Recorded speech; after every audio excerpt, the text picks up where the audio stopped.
hope that you're not intimidated by when people say the original languages. As you know, the Bible's written in three: Hebrew, brief sections in Aramaic, and Greek. You say, well, I don't know Greek, and I don't know Hebrew, and I don't know what to do when people say Hebrew says or the Greek says. I'm not going to try to make you a Greek or Hebrew scholar, but I am going to say to you that you never be intimidated by someone who knows the original languages, because with the purchase of just a couple of books, you will be able to analyze and critique everything anybody ever says in a sermon about the original languages. Now, I want to show you two books. One's in Hebrew and one's in Greek. These are called Interlinears. I've brought two Hebrew ones. And what do I mean by an interlinear? I hope you will come by and look at this. We're not looking for a Bible that has English on one side and Hebrew on another. That won't help you. You're looking for a Bible that has Hebrew, and then right under the Hebrew word has the English word. And that's true of the same Greek text. Right under the Greek word, you want the English word. And that way, you're going to be able to analyze what Greek word or Hebrew word is the word horse, or pig, or redemption, or judgment, or Deborah, or whatever. And then, once you know what that word looks like, you're going to be able to look it up in what's called an analytical lexicon. Now, word lexicon, just a fancy word for dictionary, but an analytical lexicon, since Hebrew and Greek both are inflected languages, they will take the exact forms that you find in your interlinear, and they will parse it for you just like it is, without you having to know the root word. So let me just show you what I'm talking about for a minute. I wanted to mention there are two interlinears in Hebrew out. One of them is by Green. The Complete Bible is done. I don't trust this guy, so I wouldn't recommend buying it. But it's been the only one available for years. Just recently, Zondervan Press has started its new Hebrew interlinear called the New Interlinear Hebrew English Old Testament. It's not finished. It's all the way through Song of Songs. So all that's left is the prophets. But this is the one, if you're going to buy one, that I hope that you will. You look the form up just as it is. And this means you're going to have to learn the Hebrew alphabet and the Greek alphabet. But that's not an overwhelming task. And to the people who I show how to use this, I'm not sure you can see it on camera, but I have written the English and the Greek and put tabs in my analytical lexicon where I can look them up easier, or you can. And these tabs are available on the back of this seminar's notebook, okay? So you want to look up the word, and you want to see what form it is. Is it present, passive, imperative? Is it a noun? If it's a noun, what does the noun mean? How is it used? This will show you what the word meant in Koine Greek, which is the language that Jesus apparently spoke in. And he spoke Aramaic most of the time, but he also could speak Greek, because apparently he spoke to Pontius Pilate, and it was no translator, so he must have spoke Greek to him. Now, these I know are a little overwhelming, but I hope you'll come by and look at them. And here's the one for Hebrew. This is the Analytical Hebrew and Chaldee Lexicon. It's by Davidson, and it is available. So I hope you'll come look at these. You don't ever have to be intimidated by, well, I don't know what that means. You can look it up. Those ones on Greek New Testament, which is the most important, are $14.95 a piece. So for under $30 and a little training, you'll be able to use them. Now, the first time you saw algebra, it wasn't easy. When you look at this, you're going to get discouraged. If you'll bring it to sermons, when I say something's a present participle, look at that interlinear, try to look it up in your analytical lexicon, and it'll take you forever the first few times. The easier it gets, the quicker you'll use it, and it'll become very, very easy for you after a period of time. But don't give up. It's so important. There's no greater tool in interpreting the Bible than being able to look at the etymology of the words and the syntax of the language, okay? And you can do it. Now, let me go back a minute to this section on the three languages. If you're looking for one book to really help you get a picture of where we got our Bible, how it came from Hebrew, how it came into Greek, how we got our... This is by F.F. Bruce again. I really push him. I really like him. Called The Books and the Parchments, How We Got Our English Bible. This will bless your life if you have no idea of where you got your Bible from. I promise you it didn't drop from heaven. It has been a historical hair pull to get that thing in your lap the way it is. And so I hope you'll look. F.F. Bruce, The Books and the Parchments. Okay, it's put out by Revell, this one is. Now, Hebrew is a very, very ancient language. There are no adjectives. It's very hard to interpret because there's only two verb tenses, perfect and imperfect. and everything is in those two verb tenses. And because of that, they're very fluid in their meaning. Now, when it comes to Greek, you can lock those verb tenses down and get great help out of them. But Hebrew is not that way. It is too ancient. It is too fluid. One form can mean too many things to really be helpful. Now, Aramaic is not used in your Bible very much. You may want to get your Bible out right now and just write down, when I say these, where these few passages are, because it might surprise you. They don't come at one place. They're spread out. Aramaic is used in the book of Daniel, chapter 2 through 7, and that's all. No reason why it breaks in there. It just does. It's used in the book of Ezekiel, chapter 4 through 6. No reason why it's there. It just breaks right in the context. And it's used in one verse in the book of Jeremiah. One verse. You might want to look it up because you might think, well, it must be some verse. No, it's just right in the context. Jeremiah 10:11 is in Aramaic, not Hebrew. Why? We really don't know. Now, the Koine Greek language, as you know, there was classical Greek. But classical Greek, as all languages begin to kind of degrade, people begin to use all kinds of colloquialisms and expressions. And the common language of the street, not the language of scholars, not the language of philosophers, not the language of the academicians of that day, but the man on the street selling cucumbers is Koine Greek. And that's exactly what most of the Roman world spoke in. They did not all speak Latin, but they did all speak Greek because of the Hellenization that took place under Alexander the Great and the four generals that divided up his empire after his death. Everybody spoke Greek as the language of commerce in the Roman Empire. Jesus apparently could speak Greek. Our Bible is written, I believe, mostly in Greek. I really think the early part of Acts was probably written in Aramaic and later translated into Greek, but we don't have any copy of the Aramaic. So we have to deal with Greek, and I think it's one of the most expressive languages the world ever knows. It goes far beyond English in its ability to communicate shades of meaning and fine connotations of words and actions and motives. There has been no language like it since. I really believe one of the reasons that God waited to send Jesus Christ when he did was that Jesus could preach and everybody could understand him and his followers in one language. They could cross national borders. They could say theological things in very precise ways, and there was no one that would not understand them in the Roman world where Christianity began. Okay? Now I want to deal briefly with syntax. That is not a revenue on sin. It's just a grammatical term for how sentences are put together. And I want to say to you that if you're interested in knowing this, it's going to be hard for you to do in English because you're just not going to be able to tell. This little bitty book is the Greek grammar that I used. It's very easy. Essentials of New Testament Greek by Ray Summers. You need to know the alphabet. You need to know something of the language. Reading through this without having to master it is probably essential, this or one like it, to get a little help from the Greek language in interpreting the Bible. But the things that I'm going to show you are available in other books, and they're available to English readers in the English language. This is a 6-volume set by A.T. Robertson, one of the greatest Greek scholars the world has ever had, Southern Baptist, taught at Southern Seminary, and he wrote Word Pictures of the New Testament in 6 volumes. Costs about $35. It'll tell you conditional sentences. It'll tell you words out of order. It'll tell you it'll parse the verbs. It'll tell you the background to the words. It's an excellent tool. It's not something you want to sit down and do light reading in, I guarantee you. But it is something that if you're into a verse that you need help, I have always found this to be very helpful. Okay? Now, let's talk about syntax for a minute. Syntax is when words are placed out of normal order. Now, Greek is an inflected language. You can place words out of order and still understand their relationship. Would you turn your Bibles with me to Hebrews chapter 1, verse 1? Most translations say, God, bit by bit, little by little, in times past, spoke to the prophets. Yours should be something like that.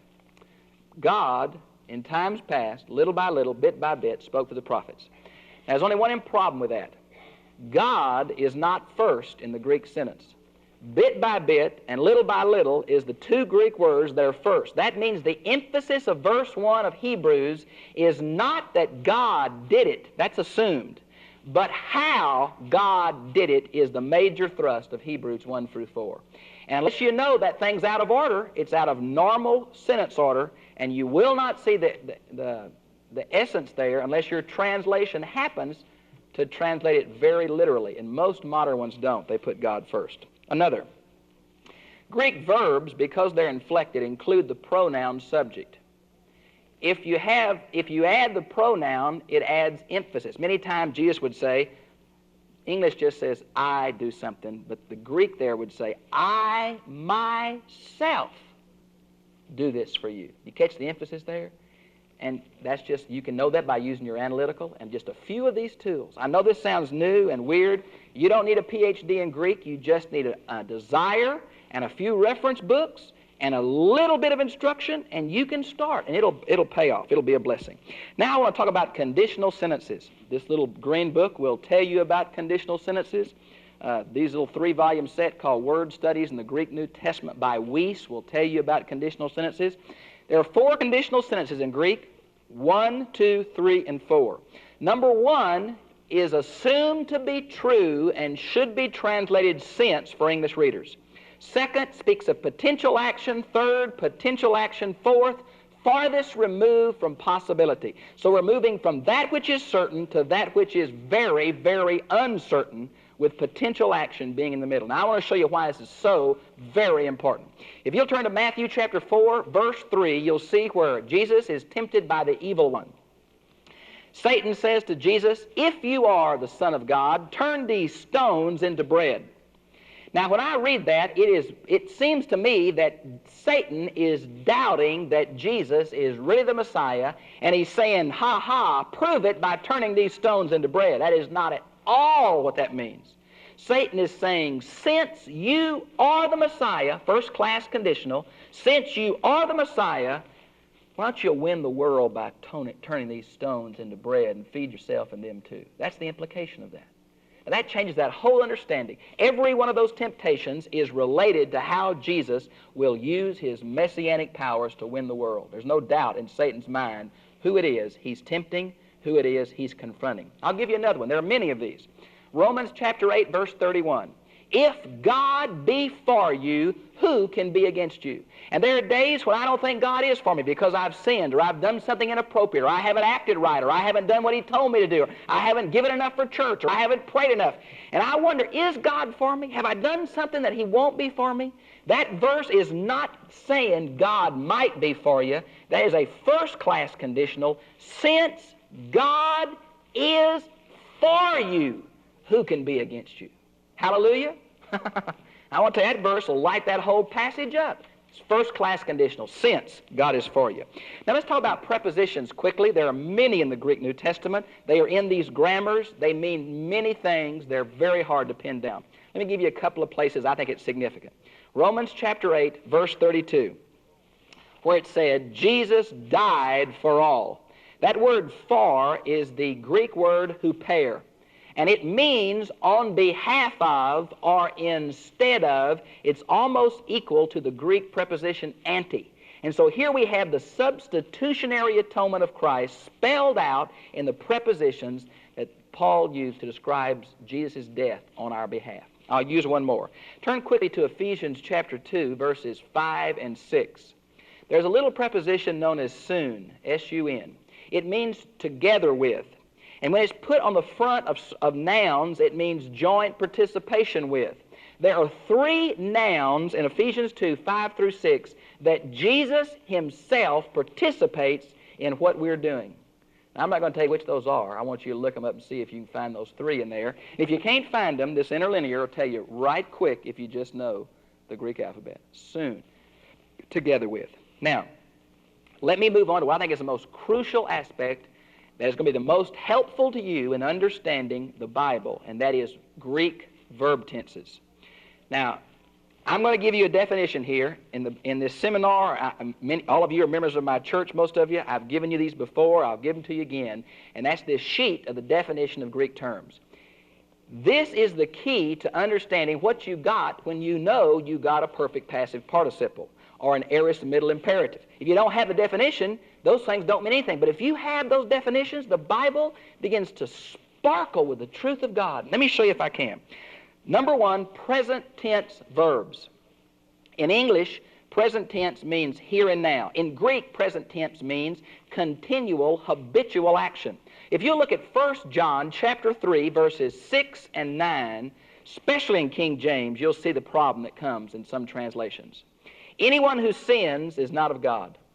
Anybody who is born of God cannot sin because God's seed abides in him and he cannot sin. Woo! Anybody want to stand up for that one? Well, that is not a verse that's speaking of sinless perfection. Those verses are speaking of anyone who habitually sins, anyone whose lifestyle is dominated or characterized continually by sin is not of God. And that really helps us so many times. A present imperative, be filled with the Spirit, Ephesians 5:18. That is a present imperative. As a habitual, continual manner of your life, imperative, command, be filled with the Holy Spirit. It makes all the difference. Now, an imperfect tense is continual action in past time. The one I have down is Romans 7:6. We could go to the gospel and say, they said to Jesus, imperfect. They said over and over to Jesus, we were held in sin. That means sin had a grip on us in the past and would not let us go. Imperfect tense. Now, aorist tense means complete action. It's not so much if it's past or present or future. It means the action of the verb is in a state of completion. It is a unit of thought. It is a capsuled activity. Now, a good passage of this is Romans 6:10. Christ died for us. He is really dead, and he died for us. And I think that's very important. Aorist tense is used so often for completed action, things that are finished, complete, and full. Now, one more I want to speak to you about is perfect tense. Perfect tense is that which has happened in the past, okay, has imperfect idea, but it abides into a present condition. So if you add to imperfect the ideal of presence and continuing, you get the perfect tense. This is so important. Remember in that beautiful passage of Ephesians 2, verse 5 and verse 8, where it says, for by grace you have been saved. In both 5 and 8, that is a perfect passive verb, which means we've been saved in the past. We have entered into a state of salvation in which we remain. When the Bible wants to speak of the Scriptures, it says, it talks about that which is written, perfect tense. It's written in the past. It remains written today. I think I'm going to have to stop there, and next week we'll get into the voices of the Greek verb. Let me go ahead and do the voices, and then we'll get word studies next week. There are two voices in Greek, middle and passive. Middle emphasizes that the action of the verb is done by the subject. Passive means the action of the verb is done by an outside agent, not the subject of the sentence. Remember I said that was a perfect passive verb? We did not save ourselves in the past, and we don't keep ourselves saved in the present. It is God's action that does it. It is certain, and it's by another one besides us. We are saved, but we're saved by God. Now here's another one. In Ephesians 1:4, it talks about, this is middle, we were chosen in Him.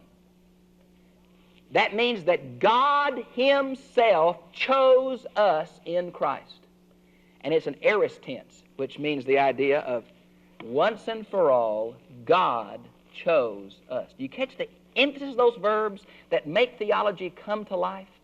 He Himself chose us once and for all. You have been saved in the past, and you abide in a state of salvation by Him. Friends, when you can catch those kind of intricate involvements, the Bible will come alive.